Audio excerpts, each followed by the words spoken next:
Salut mesdames et messieurs, bienvenue sur Environews TV et bienvenue encore une fois dans Métiers Verts, votre émission de découverte artistique et développement aussi. Aujourd'hui, je vais recevoir pour vous une dame, une grande dame, parce qu'à chaque fois vous dites que je reçois toujours les hommes, les hommes, les hommes. Mais si les femmes ne sont pas plus entrepreneurs que les hommes, je vais faire comment? Cette fois-ci, je vais recevoir pour vous Madame Pamela Kachina, qui a créé pour la première fois, qui a inventé une poubelle écologique. Salut madame. Bonjour. Bonjour. Madame. Quand on a poubelle écologique, poubelle écologique, tu vas comprendre une poubelle écologique, comment expliquer? Bon, une poubelle écologique, dans le sens où que biso, tant que salé la bilo qu'on a biso, il faut que la responsable. Donc, on a ndinga na biso, ceux qui t'ont tout lié loko to boaki, il faut que la acte responsable pour na que ndinga na biso et sengeli ko batela yango. Donc, ce to salé eloko to ri ko boa yango esika nyonso te, to ri ko lié lango ndenge y a des ordres te. Donc, il faut kaneva moko ezala so to si ko salé la eloko to ko boa kango na ndinga na biso te, to ko boa kango na esika esengeli. Donc, l'écologie entre-temps eza ya koloba que to yeba ko batela ndinga na biso tant to salela biloko oyo eza pembeni na biso. Mais je vois pourquoi seulement une poubelle en bouteille plastique, mais uniquement pour jeter les bouteilles plastiques. Bon, c'est une question d'actualité. Tokoloba que mikolo toza na saison ya mbula bino moko bozomona que ceux qui mbula beti ndenge milangi ezo bima donc ezo yebisa biso que nazali pe il faut bokanisa ngai vraiment. Bon siko tokokanisa ye na ndenge nini azo bebisa ndinga na biso donc kokanisa ye eza tofandi tokanisi que bon na osala ndenge nini po milangi oyo etika kotungisa biso tango tozosalela yango il faut kobanda na source. Kobanda na source eza kolakisa congolais nyonso que soko osisi kosalela molangi na yo il faut obwaka yango na kati ya poubelle. Poubelle tokosala yango ndenge nini ebandi siko kosala appel na ingéniosité ya motu na motu. Donc nafandi na lobi ok mpo na kobenga congolais nyonso kinois nyonso akende kobwaka molangi na ye na kati ya poubelle, il faut poubelle wana ezala attrayant. Il faut ba design ezala innovant. Tango atali ebengi curiosité na ye alobi mais oza eloko nini nakena kotala tango apusani amoni donc eza poubelle basala ngona milangi oto salela boye ndenge donc mpona kobenga biso koyebisa biso que dorénavant so nasaleli molangi na ngai nabwakaka yango na kati ya poubelle oyo mpe eza na design ya milangi. Vraiment, peut-être ozoloba mingi bazo comprendre te ezo paraître vraiment étrange parce que c'est pour la première fois ata ngai namuna yango ana RDC pas biso ba création zala nango mais pour la première fois l'invention des poubelles écologiques. On va du côté de la régie pour prendre un reportage et puis on se retrouve juste après pour la bonne compréhension des téléspectateurs. La gestion efficace des ordures pose problème dans un bon nombre de centres urbains de la RDC. À Kinshasa par exemple, les odeurs nauséabondes emplissent l'atmosphère dans plusieurs quartiers. À l'origine de cela, les immondices débordent de rues caniveaux de la capitale congolaise par manque de poubelles et des centres d'évacuation régulières. Pour rendre opérationnels les actes de traitement, les citoyens doivent être impliqués dans tous les processus d'assainissement de son environnement.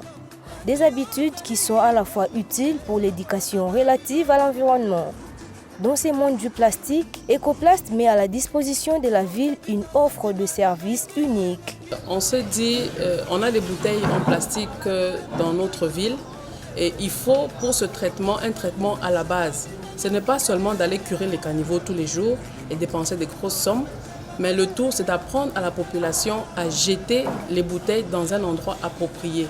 Quel est donc cet endroit approprié? Parce que si vous demandez à un Kinois que vous lui dites que boire un sous moulanga plastique, il va te demander de boire un gros wapi. Donc face à cette question, on s'est dit il faut qu'il jette ces bouteilles dans une poubelle appropriée. D'où la fabrication et l'invention de la poubelle Ecoplast. Ecoplast est un projet piloté par une Congolaise, Pamela Kachina. Son entreprise gère ce processus en partant du ramassage jusqu'à l'évacuation des déchets. Une initiative d'autofinancement. Pour le moment, le projet est piloté sur fonds propres. Donc, le projet Ecoplace, c'est autofinancé. Nous n'avons aucun financement pour le moment. Tout ce que vous voyez, par exemple, dans la commune de Bandalungwa, nous avons placé 10 poubelles dans les points à grande affluence, mais la cartographie que nous avons faite donne une possibilité de 35 poubelles dans la commune de Bandal. On ne va pas dire qu'on apporte une initiative pour la ville et c'est à nous de la financer totalement. Nous sommes là pour accompagner la ville dans son programme Kinbopeto. Et dans ce programme, si nous avons prouvé notre bonne foi et notre volonté d'accompagner la ville en finançant d'abord nous-mêmes, il serait temps que la ville prenne des choses en main et nous finance pour cet accompagnement-là. Dans ces poubelles, ne sont jetées que les bouteilles en plastique qui par la suite seront recueillies et recyclées. Ces poubelles mesurent plus de 2 mètres et sont faites en plastique recyclable monté sur une structure métallique. Il ne fait l'ombre d'aucun doute que l'assainissement de la ville est d'abord une question de changement de mentalité, car sans ces virages, toutes les questions amorcées seront d'un coup d'épée dans l'eau. Ecoplast attend la contribution des uns aux autres pour agrandir cette unité de tri et recyclage des déchets plastiques. À travers cette invention, cette organisation non gouvernementale s'inscrit donc dans la vision du gouverneur de la ville qui, par Kinbopeto, lutte contre la prolifération des bouteilles en plastique qui polluent les rivières et bouchent les caniveaux, menaçant ainsi l'environnement. Nous sommes de retour sur ce plateau. Bon, si vous comprenez, madame, donc il y a un poubelle, il y a un image, atelier. C'est-à-dire que ils ont une grande équipe pour travailler dans bango bien que tout cas aux bango sur tout est bato baza misala mi balé webika bakapisa bato misala maboko, mais quand même on a eu à voir Ndeko Dani à lobby expliquer biso nenga salaka. En plus monsieur Ziko a zappé parmi magister a expliquer biso nenga bozoma azoboka wana azoboka do ebwaka mabongo. Donc bato bazolanda biso avec l'explication de madame pour comprendre ndenge ezozala. Madame ide eutaki wapi? Poto koma vraiment ne lokwa boye. Poto koma ne lokwa boye tokoloba que nzamba inspiraka mutu nyonso donc nakofanda nga moko te ata so mutu atangi ba classe ya ndenge nini mais mpona kozwa idée wana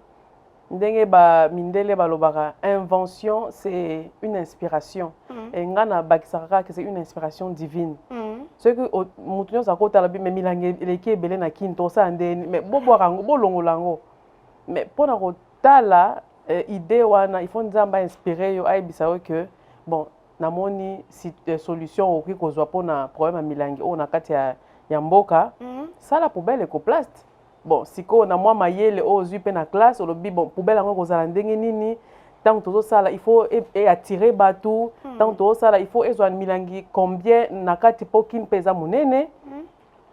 population eza ebele donc okosala eloko ya moke te mpo bato batie milangi mibale misato etondi wana eza mosala ebele donc eza inspiration divine oyo nakanisi que nzambe alobi ok na mwa mayele oyo napesi yo salela yango boye kanisela yango boye et tout ça tia milangi mpo bato ntango bazomona éveiller curiosité na bango tia tol na se mpo eyeba bien kosoutenir yango to tobola na se mpo ntango mbula ekobeta mai ekitaka donc makambo nde tobakaka eza inspiration oyo eyaki nazwi papier na nga na crayon na nga nabandi kodessine donc à la base nayebaka kodessine te eza lokola bana classe oza na classe ekomi aire ya dessin to aire ya comptabilité abimi na ye mpo elekeli ye donc nazwi crayon na nga nakomi kodessine donc grâce kuta poubelle Ecoplast nakomi mpenza dessinatrice ya makasi quoi donc na dessine nalobi natia o awa natia o awa na mitie na place ya mutu so mutu en face ya poubelle akobwaka molangi yango kote nini akobwaka awa soki etoni tokolongola yango wapi tokola yango kote ase tofongoli nyonso ekiti et tout ça donc na dessiner poubelle moko nazwi idée na dessiner prototype ya mibale ya misato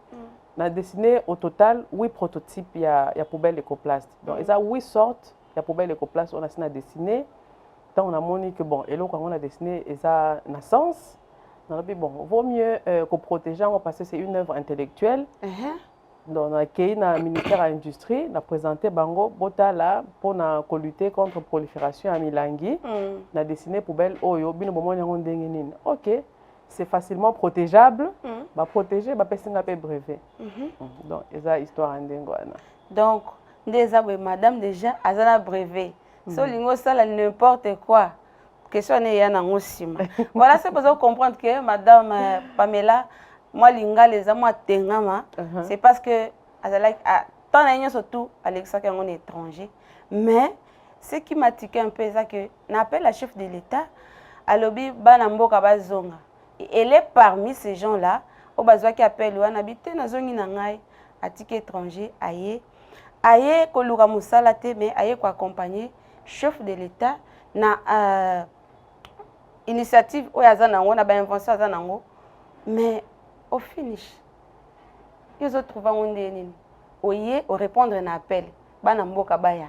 yo po oye parmi bana mboka wana okoma awa boye oluki pe musala te yo moko créer musala o ko créer les bateaux musala déjà ils ont créé effectivement. Maintenant sur le terrain on se sentir nini on se retrouver wapi na roloba désolation te na roloba découragement te parce que eza ba sentiment o habita kinga pendant une période parce que ce chef de l'État sali discours biso to enthousiaste oh alobi te na ngina sana bana na biso nyonso amboka biso to micha maboko po to kende liboso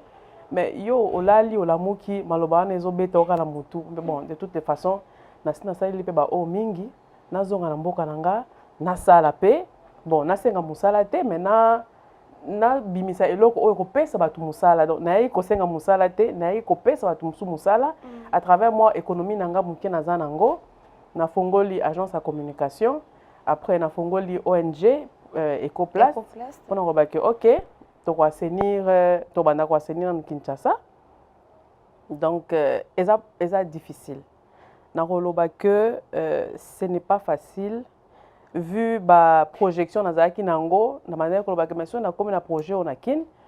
ba autorité ba roloba que mais vraiment solution facile yango yo biso nyonso to chaye maboko po eloko yango esala pe ba résultat monana ezalaki bongo te. Madame, pourquoi on investir kaka na ba poubelle